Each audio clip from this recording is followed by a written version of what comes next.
ये सूखा अनाज है, इसे हमें कैसे और कब निकालना चाहिए और कितनी मात्रा में निकालना चाहिए वो आज हम आपके साथ शेयर करने वाले हैं।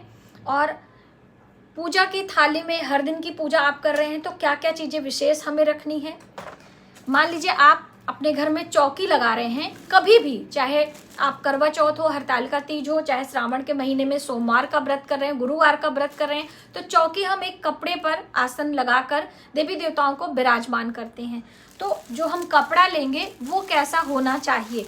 और मान लीजिए शिव जी की पूजा कर रहे हैं तो क्या उसमें श्रृंगार की सामग्री हमें चढ़ाना होता है अथवा नहीं, और श्रृंगार में कौन कौन सी चीज़ें हम शिव जी को चढ़ाएंगे और कौन सी चीज़ें हम अन्य देवता को चढ़ाएंगे। अब मान लीजिए आपके पास कच्चा दूध नहीं है, जैसे कि हम भोलेनाथ की पूजा करते हैं तो किसी भी देवी देवता की पूजा में अभिषेक में कच्चे दूध का इस्तेमाल किया जाता है। अब आपके पास कच्चा दूध नहीं है तो हम ऐसा क्या करें कि कच्चा दूध मतलब पके हुए दूध का इस्तेमाल कदापि नहीं करना चाहिए कभी भी किसी भी पूजा में। चाहे हम पितृ पूजा कर रहे हों, चाहे आप देवी देवताओं की पूजा कर रहे हैं, कच्चे दूध का इस्तेमाल नहीं किया जाता है। दोस्तों, हम छोटी छोटी गलतियां इस तरह से पूजा पाठ में कर लेते हैं जिससे कि पूजा का पूरा फल हमें नहीं मिलता है। ठीक है, तो आप छोटी छोटी बातों को समझें और जब भी अपने घर में पूजा करें तो इन बातों को याद रखें। नमस्कार, वेलकम टू माय चैनल, मैं हूं मनीषा। दोस्तों, आज की वीडियो बहुत ही हेल्पफुल होने वाली है। आज हम आपको बहुत सारी छोटी छोटी बातें बताने वाले हैं जो कि रोजमर्रा पूजा में आपके काम आने वाली है। कोई साप्ताहिक, कोई मासिक पूजा, कोई वार्षिक पूजा कर रहे हैं, उसमें भी ये सारी बातें आपको काम आएंगी। पहले हम बात करते हैं आसन की। देखिए, सबसे पहले तो आपको आसन लेना जरूरी है। तो मैंने यहाँ पे अपना आसन लिया हुआ है, यहाँ पे रखा हुआ है। तो ये है हमारा आसन, थोड़ा साइड में ही रखेंगे। तो इस तरह से आपको, कई लोग पूछते हैं ना, तो इस तरह से आपको आसन ले लेना है। थोड़ा मोटा आसन आपका होना चाहिए। आप मार्केट से ले आ रहे हैं या फिर आप अपने घर में बना रहे हैं, इससे कोई फर्क नहीं पड़ता है। थोड़ा हम अपना हाथ क्लीन कर लें। यहाँ पे मैंने कपड़े रखे हैं, गीले रंग के कपड़े। जब भी आप पूजा पाठ के लिए बैठें तो कम से कम 1-2 गीला कपड़ा आपके पास होना ही चाहिए। जैसे ये एक हम अपना हाथ साफ करने के लिए रखते हैं, एक इस तरह से टॉवल आपको रख लेना है साफ सुथरा। एक देवी देवताओं के लिए पोंछने के लिए आपको रखना होता है, क्योंकि हमें बार बार पूजा से उठना नहीं है। एक बार जब हम दीपक जला देते हैं चौकी में पूजा करते समय या घर की, तो हमें फिर उठना नहीं चाहिए। आप किसी और से अपनी सामग्री मांगे। इसलिए पूजा की सामग्री बहुत महत्वपूर्ण होती है। एक थाल में आपको सजा के सब रख लेना चाहिए। तो ये पहला कि बिना आसन के आपको पूजा नहीं करना है। उसी तरह से हम देवी देवताओं को भी आसन देते हैं तो हम एक लाल कपड़ा, ज्यादातर लोग कहते हैं लाल कपड़ा बिछा लो, तो लाल या फिर हल्के रंग के वस्त्र आप बिछाएं। तो देखिए, आपके पास नया है तो आप उसे ले लें, वरना आप पहले का बिछा वाला कपड़ा भी, जैसे आपने किसी देवी देवता की पूजा की, वो भी आप ले सकते हैं। आप उसे धोकर साफ कर लें। इसीलिए जब आप चौकी विसर्जित करते हैं तो अक्सर हम बताते हैं इसे धोकर साफ कर लीजिए। ठीक है, तो इस तरह से ये तो आसन हो गया कि आप देवी देवताओं के लिए और अपने लिए आसन की व्यवस्था हमेशा रखें, चाहे हर दिन की पूजा हो चाहे कहीं भी हो। और मंदिर में जाएं तो हम अक्सर आपको बताते हैं पत्तों का आसन बना लीजिए। मंदिर में पेड़ पौधे होते हैं, पत्ते ले लीजिए, आप उस पर बैठकर पूजा कर सकते हैं। ठीक है, ये आपका क्लियर हो गया। और ज्यादातर बहनों के ये सवाल आते हैं कि जो हम श्रृंगार की सामग्री चढ़ाएंगे वो बिल्कुल न्यू होनी चाहिए, कि एक बार हम चढ़ा के फिर से, जैसे कि हमने कपड़े की बात करी कि ये आपका चौकी पे आप फिर से इस्तेमाल कर सकते हो, क्या हम उसे फिर से ले सकते हैं कि नहीं? तो नहीं। देखिए, जब हम एक बार भोग प्रसाद लगा देते हैं देवी देवताओं को, एक बार आपने भोग लगाया, पूजा कर लिया, अब क्या यही भोग फिर से हम थोड़ी लगाएंगे? नहीं, अब ये हम प्रसाद के रूप में पूरा परिवार हम ले लेते हैं। इसी प्रकार से जब हम श्रृंगार की कोई सामग्री चढ़ा देंगे तो दोबारा फिर से वो सामग्री हम देवी देवताओं को नहीं चढ़ाते हैं।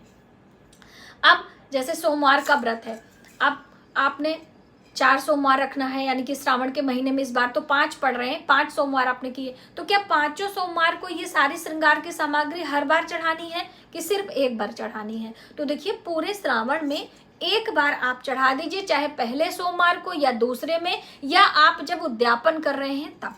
ठीक है, इस तरह से आप एक अपना मन बना लीजिए उसमें। और ये चूड़ियां, जैसे हम हरे रंग की चूड़ियां पहनते हैं, मैंने लास्ट वीडियो में भी बताया था कि जब भी आप नई चूड़ियाँ लाएं तो पहले देवी देवताओं को चढ़ाएं। कभी भी मतलब हमारी जो सासू माँ लोग थी, हमारी दादी अम्मा लोग हमेशा ये बताती थी कि नए कपड़े, नई चूड़ियाँ, नए श्रृंगार की चीजें जब हम देवी देवताओं को चढ़ा देते हैं तो वो प्रसाद हो जाता है ना। और प्रसाद हम कभी भी ले सकते हैं, कैसे भी पहन सकते हैं।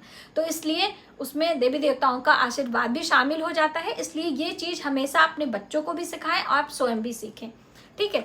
अब शिव की पूजा में बहुत सारे लोग सोचते हैं कि हमें श्रृंगार नहीं चढ़ाना है, लेकिन आपको चढ़ाना है, क्योंकि माँ पार्वती की पूजा होती है। भगवान शिव की पूजा कभी भी अकेले नहीं की जाती है, ये भी आप समझ लीजिए।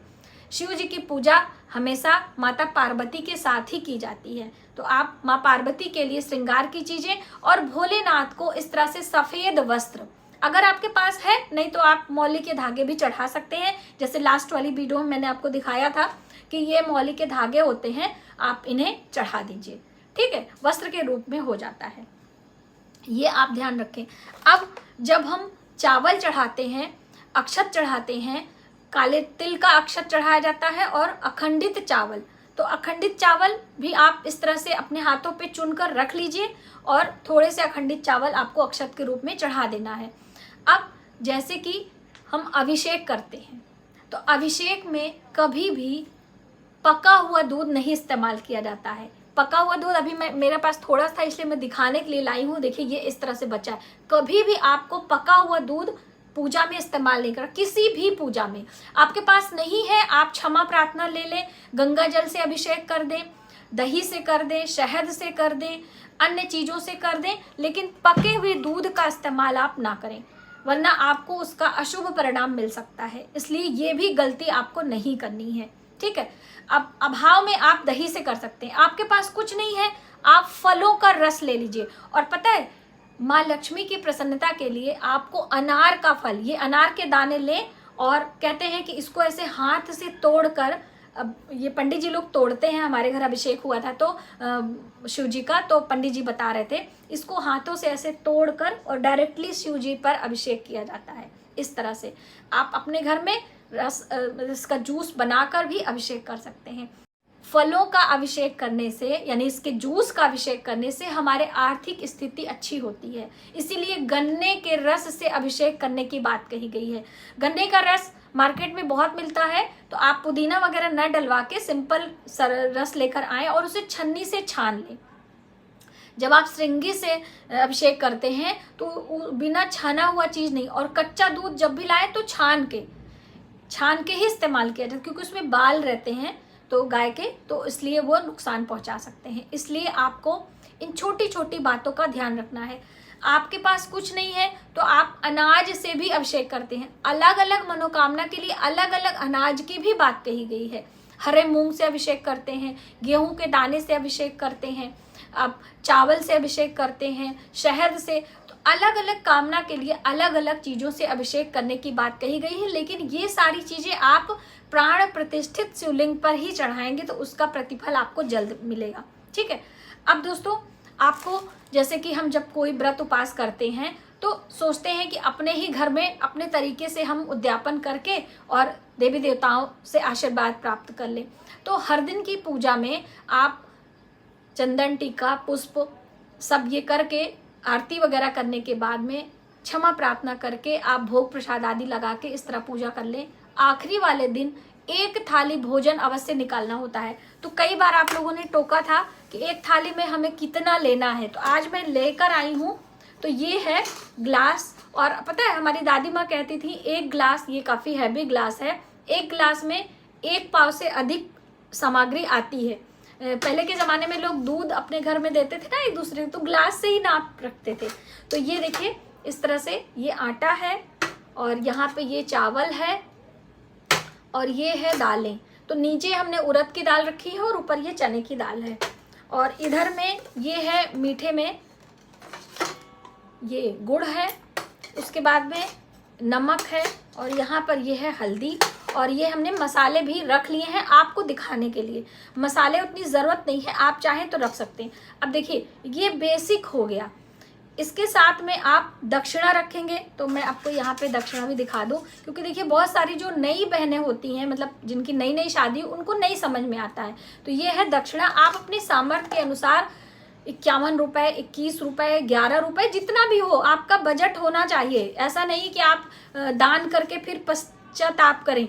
तो ये सारी चीज़ें आपको, अब इसके साथ आप फल रखें, मिठाई रखें, आप श्रृंगार रखें, वो अलग बात है, लेकिन ये बेसिक जो होता है, एक व्यक्ति के भोजन करने जितना आपको अनाज दान करना होता है।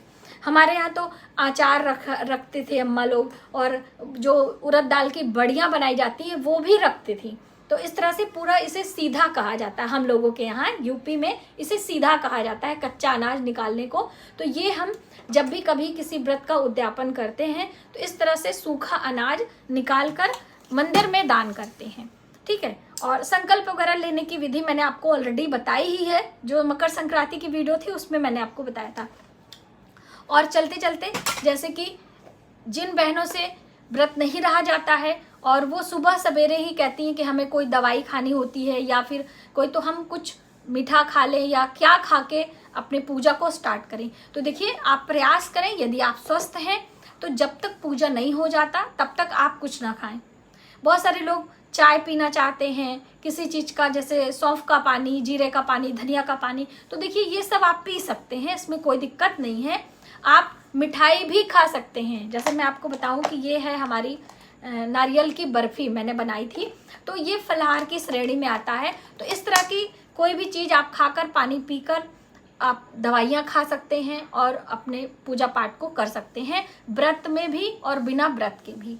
जैसे हर दिन की पूजा हम करते हैं तो बहुत सारे लोग, लेकिन आप कोशिश करें कि समय रहते, यानी कि सूर्योदय के साथ में उठें और फटाफट से अपनी पूजा को निपटा लें। और यदि आप चाहते हैं कि आपकी कामना पूर्ण हो तो आप एक ही समय पर पूजा करें। जैसे कि आप 6 बजे पूजा कर रहे हैं तो 6 बजे करें, और एक मंत्र और एक स्थान पर, ये अक्सर आपको ध्यान रखना है, ठीक है। तो इस तरह से यदि हम इन छोटी छोटी बातों का ध्यान रखते हैं तो हमारी पूजा निश्चित ही सफल होती है और हमारी मनोकामनाएं पूर्ण होती हैं। आज की वीडियो में बस इतना ही। यदि हमारी जानकारी आपको थोड़ी सी भी हेल्पफुल लगे तो प्लीज़ वीडियो को ज़्यादा से ज़्यादा लोगों में शेयर करें, आने वाले वीडियो के लिए सब्सक्राइब करें। मिलते हैं एक नई जानकारी के साथ नए वीडियो में, तब तक आप अपना, अपने परिवार का ख्याल रखें। जय माता।